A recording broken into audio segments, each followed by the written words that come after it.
She's a multifaceted artist whose albums break all kinds of records. Her shows boost the economy of the cities in which they take place. The hero of our new video is the show business icon Taylor Swift. You can love her or you can hate her, but the enormous impact of her work on pop culture cannot be denied. Why Taylor was called a two-faced snake, what nicknames her fans gave her, and how she almost lost the rights to her songs, we will tell you about this and much more in this video.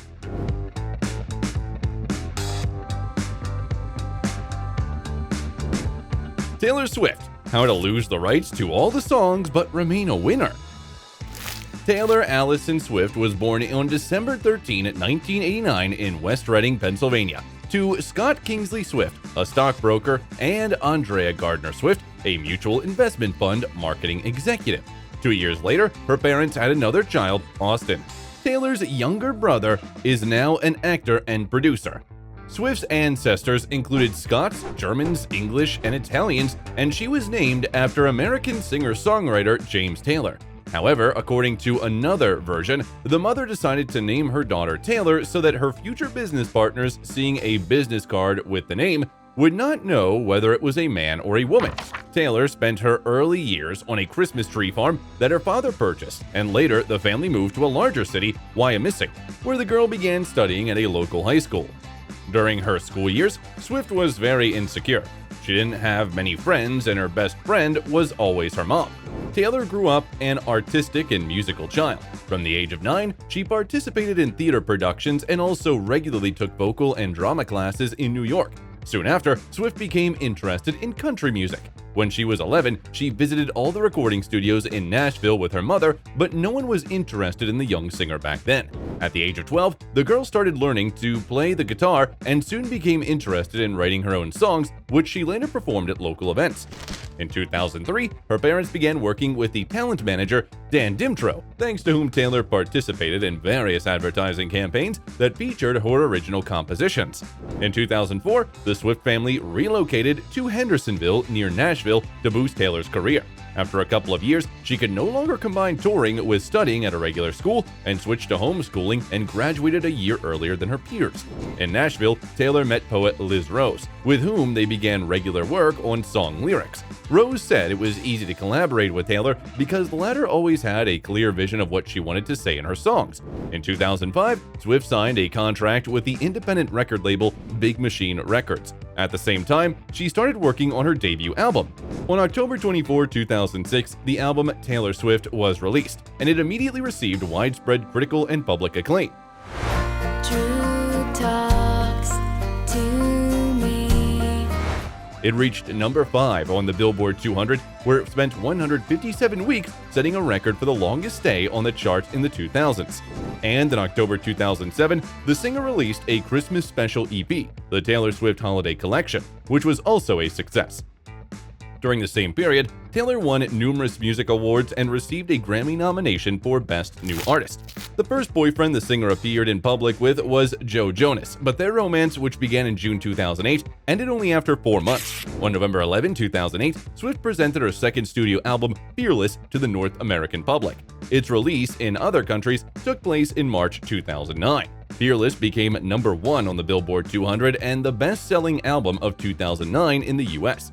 The music video for You Belong With Me brought Taylor the MTV Video Music Award, but during the ceremony, there was an unpleasant incident. Taylor's thank you speech was interrupted by rapper Kanye West, who snatched the microphone from her and said that Beyoncé, nominated for the same category, had one of the best videos of all time. It caused a wide resonance on social networks, becoming the subject of numerous fan controversies.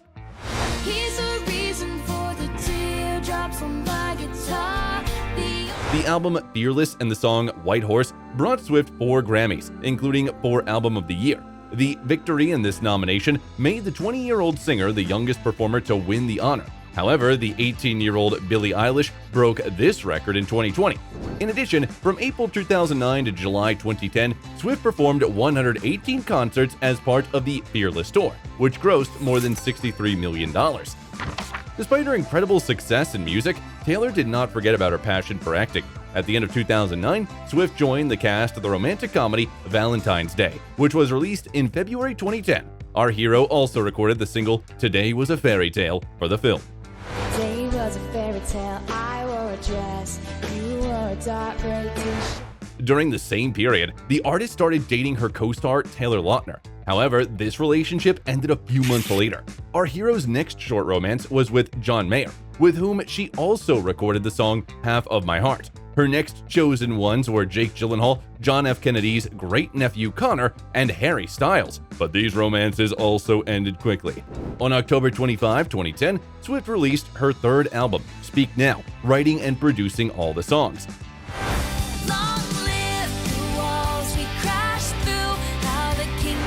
The album reached #1 on the Billboard 200 with over 1 million US copies sold in the first week and received a variety of awards, including 2 Grammys.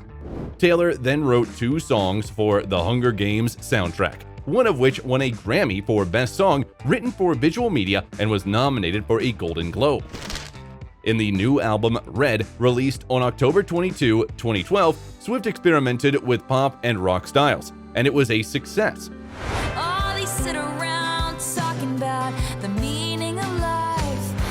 Red topped the international charts and received nominations for a Grammy and various American Country Music Awards.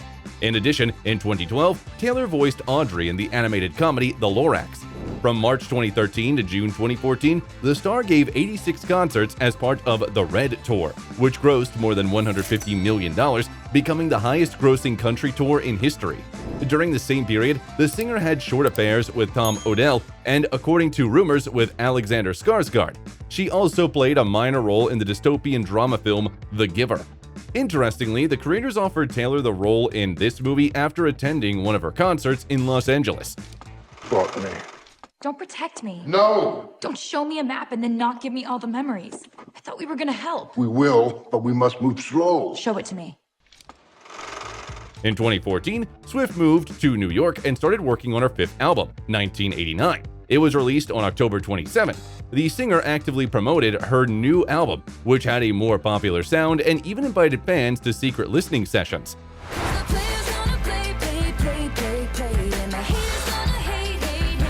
This album again received warm reviews from the public and brought Taylor 2 Grammys. The 1989 World Tour became the highest grossing in 2015 with $250 million in total revenue. During the same year, Taylor criticized Apple Music and Spotify for offering insufficient royalties to artists and deleted her entire catalog from the streaming platforms. Moreover, the singer's songs returned to the platforms only in 2017. In April 2016, the conflict between Taylor Swift and Kanye West continued. In a new song called Famous, the rapper rudely mentioned Swift and later released a music video in which a wax replica of her lay in his bed. Our hero took West's prank extremely negatively and sued him. However, thanks to Call Records, it later turned out that the rapper had discussed this track with her. Taylor stated that the record was fake, but the public reaction to the star's behavior was still negative. They said she manipulated a difficult situation to arouse sympathy. After a lot of unfavorable comments in which people called her a two-faced snake, Swift stopped using her social media accounts in mid-2017. Meanwhile, from March 2015 to June 2016, Swift dated Calvin Harris, but 3 weeks after breaking up with him, Swift was seen hugging Tom Hiddleston. Celebrities' fans did not believe in the sincerity of their feelings, considering this romance a PR stunt since Tom starred in one of Taylor's new music videos. Their relationship ended after just 2 months. After spotting Swift with her new lover, actor Joe Alwyn, fans again decided that the relationship was staged, but soon realized they were mistaken. The couple never flaunted their relationship, never appeared together on red carpets, and did not confess their love to each other on social media. And it's important to note that the affair with Alwyn was one of the most serious in Taylor's life. Unlike previous relationships, this one lasted for more than 6 years. In August 2017, Swift again found herself in the public spotlight after winning a court case against former radio host David Mueller. Back in 2013, during one of the shows, Mueller, according to Taylor, put his hand under her dress. The singer immediately complained about his behavior to the authorities, and the man was fired. However, he did not admit his guilt and filed a lawsuit against the singer for defamation and loss of work, estimating the damage at $3 million. The process dragged on, and as a result, the court sided with Swift, who decided to donate the funds received to organizations that help women who experienced abuse. At the end of 2017, Swift released her 6th album, Reputation, on which she experimented with electropop, hip-hop, and R&B. Oh, look what you made me do. Look what you made me do. Look what you... Despite not using the usual advertising campaign, the album was a huge success, and the Reputation Stadium Tour was recognized as the highest-grossing North American tour, with more than $345 million in total revenue. Reputation became the singer's last album with the Big Machine Records label. Her new contract with Republic Records, owned by Universal Music Group, included a provision for Swift to maintain ownership of her masters. As for her previous musical work, after long negotiations, she failed to retain the rights to them, and they were bought out by record executive Scooter Braun, with whom the singer has always had a strained relationship. After this, Braun banned her from performing old songs on television. Shocked by this situation, the artist tried to buy the rights to her recordings, but the deal's conditions were unfavorable. Therefore, she decided to create new recordings of all the musical work in the previous albums, using the publishing rights she retained. On August 23, 2019, Taylor presented her next album, Lover, which has traditionally received universal recognition and was nominated for a Grammy.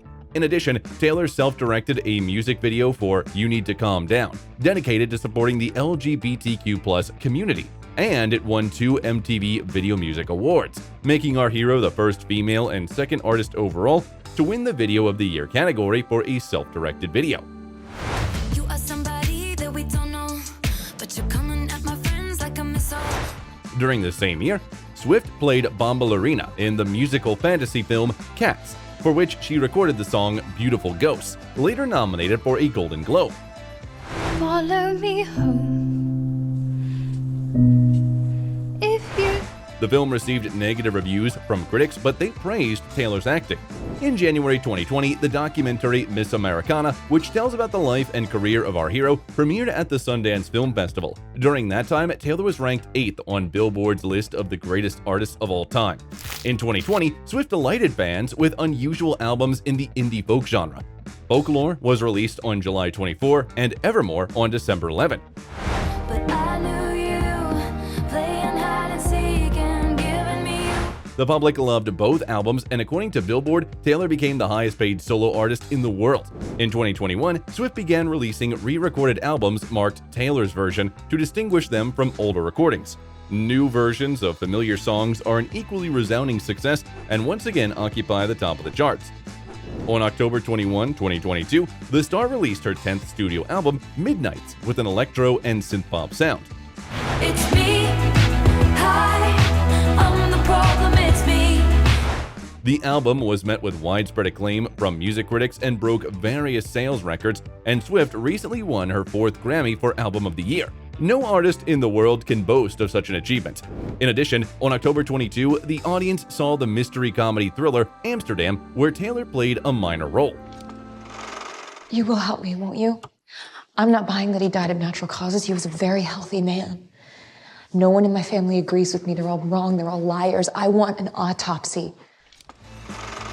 In March 2023, the artist went on the Eras Tour in support of all her albums. The duration of one tour show is more than 3 hours, during which Taylor performs 44 songs grouped into 10 acts.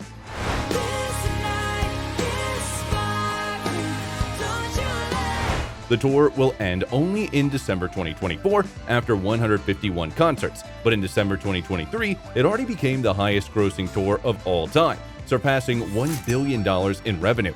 Concert tickets were sold out at breakneck speed, and fans who could not get among the lucky ones gathered in parking lots near stadiums to listen to their favorite singer. Moreover, politicians from Chile, Hungary, Canada, and Thailand personally asked Taylor to bring the show to their city or country, since her appearance in any metropolis improved its economy.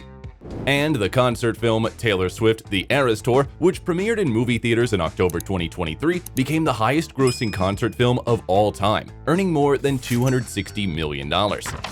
Meanwhile, after breaking up with Joe Alwyn, Taylor began a 2-month affair with Maddie Healy, and in August 2023, she started dating American football star Travis Kelce, with whom she is together to this day. On February 4, 2024, during a Grammy win, Swift announced her new studio album called The Tortured Poets Department. It was released on April 19, 2024. In addition, according to rumors, the artist may appear in a cameo in the film Deadpool and Wolverine, which is scheduled to premiere on July 24, 2024. According to sources, Taylor's annual income reaches $150 million, and her total net worth is estimated at $900 million. Moreover, according to forecasts, in 2024, it will exceed $1 billion. so it's no wonder that the star owns numerous luxury real estate properties. Their total value is more than $150 million. In 2009, Taylor purchased a $1.9 million penthouse in downtown Nashville. A little later that year, she paid another $400,000 for a one-room apartment on the floor below. And in 2011, the artist spent $2.5 million on a house with an area of 8,000 square feet in the suburbs of Nashville. During the same year, she paid $3.55 million for a mansion in Beverly Hills, and in 2012, she bought a house nearby for $1.7 million. Taylor sold both properties in 2018 for $4 and $2.6 million, respectively. However, she still owns one property in Beverly Hills. In 2015, our hero paid $25 million for an estate with an area of more than 10,000 square feet. Swift also owns a luxury 10,000 square foot mansion recognized as the most expensive house in Rhode Island, which she purchased in 2013 for $17.75 million. The house, built in 1930, has a terrace and a relaxation area with access to the beach. Here, the singer takes a break from the close public attention and a busy concert schedule. In addition, Taylor owns gorgeous apartments in New York. In 2014, she purchased 2 adjacent penthouses in Tribeca for $20 million, and in 2018, she bought a complex on the second floor of the building for $10 million. Moreover, in 2017, she paid $18 million for a 100-year-old 4-story penthouse next door. The star's car collection is no less impressive. Swift owns a Mercedes S-Class sedan, Audi Q7, and Nissan Qashqai crossovers, Ferrari 458 Italia, Porsche 911 Turbo, and Audi R8 supercars, as well as Mercedes G63 AMG, Cadillac Escalade, Range Rover, and Toyota Sequoia SUVs. The total value of Taylor's car fleet reaches more than $1.5 million. Interestingly, Taylor's very first car was a pink 2007 Chevrolet Silverado pickup truck, which was presented to her by a record label on her 18th birthday. In January 2008, the singer donated this car to a children's charity, helping to raise funds to help terminally ill patients. By the way, Swift is a famous philanthropist. She supports the construction of cultural and educational centers and donates large sums of money to foundations and organizations that help victims of natural disasters and terminally ill people. Our hero earns her millions not only through creative activities. Part of her fortune consists of royalties for participating in advertising campaigns for famous brands. In 2013, Swift presented her shoe collection together with the Keds brand and also appeared in a Christmas commercial for the Macy's store chain and a video for Diet Coke. In 2010, our hero appeared in a commercial for a new CyberShot Sony camera. Moreover, Taylor has been cooperating with the Target Retail Corporation since 2008 and with the bank holding company Capital One since 2019, regularly starring in their commercials. In 2016, despite the conflict due to royalties, the singer released a minute-long video for Apple Music in which she runs cardio on a treadmill to the rap song Jumpman by Drake and Future. Just a few days after the video's release, iTunes sales of this song increased by 431% worldwide. In 2017, the star collaborated with the telecommunications company AT&T, and in 2018, she starred in unusual fantasy videos for DirecTV, in which you can also see her cats. Swift is crazy about cats. She has 3 fluffy pets named after famous screen characters. So in 2011, she got a Scottish fold named Meredith Grey. In 2014, another Scottish fold named Olivia Benson, and in 2019, a ragdoll named Benjamin Button. By the way, the latter appeared with Taylor on the cover of Time magazine, which in 2023 named our hero Person of the Year. Swift became the first artist with this title. Surprisingly, at 34, Swift already holds 98 Guinness World Records, including the largest number of albums sold by a female artist in the 21st century. Swift loves to read and write poetry. As a child, her favorite authors were Dr. Seuss and Shel Silverstein, and To Kill a Mockingbird by Harper Lee is still one of her favorite books. In October 2014, the artist gave a speech to children about the power of reading and writing, and said that at the age of 14, she wrote a 400-page book about her life. Interestingly, some French diplomats claim that Swift and her huge fan base can sway public opinion in favor of Ukraine in a military conflict with Russia. The Russian special services apparently know about this, since Swift's fake statements, in which she allegedly calls for an end to support for Ukraine, have appeared online more than once. But Swift has not commented on either this disinformation campaign or Russia's war against Ukraine as a whole. Taylor's fans are known as Swifties, but the singer herself has many more nicknames. For example, Blondie, Tay-Tay, T-Swift, Taylor Smith, and that's how one reporter in 2012 referred to her, and Miss Americana after her 2020 documentary of the same name. Another nickname of our hero is Dr. Swift, because in 2022, she received the title of Honorary Doctorate of Fine Arts from New York University, and Taylor's brother Austin calls her Teffy. The celebrity considers 13 to be her lucky number. Several of her albums contain 13 songs. This number appears in some music videos, and it often becomes the release day of her singles and albums, and apparently the number 13 actually does bring the artist good luck. Taylor Swift is only 34, but her life already had so many events that a full-length film would not be enough to describe them. What interesting facts do you know about her? Share them in the comments.